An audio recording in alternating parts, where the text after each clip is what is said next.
যাও, মুক্ত করে দিলাম জান তোমাকে। তুই মুক্ত করলি কেমনে? মাইয়েরার যে মাইর দেছো, মাইরে যে পলাই যাইতে পারছে এটাই তোর কপাল। তোমাকে পাওয়ার আশা ছেড়ে দিলাম। জীবনে আর কায়রে পাইতেছাস? জীবন থইছো কিছু, গুঁড়ো থেকে বুড়ো সবই তো পাইছো জীবনে। আর কি আশা ভরসা তোর? বাচ্চা থাকলে আমিও দেখবো কতটা ভালো থাকার আশায় তুমি আমাকে এভাবে জালিল কইরা ছেড়ে দিলা। এখন এইসব নাটক বাদ দে। বিয়ে করার সময় তো আমার করে জানাস না, এখন মারামারি হইলি তোর তুই লাইভেও দৌড়ে গিয়ে।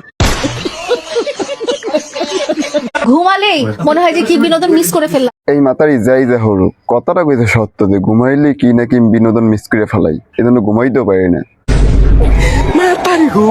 আমি আবার কালকে ঘুমাই গেছিলাম, ঘুমায় যাওয়াতে আমি বিশাল বিনোদন মিস করে ফেলছি। সকালে ঘুম থেকে উঠে দেখি আমাকে সবাই মেসেজ পাঠাচ্ছে, ঈদ মোবারক, ঈদ মোবারক লাইলাপা, লাইলাপার ঈদ, লাইলাপা পার্টি দিবে। এটা মানে বুঝলাম না, আপনার পোলার বিয়ে ভেঙে গেছে এইতে আপনি খুশি?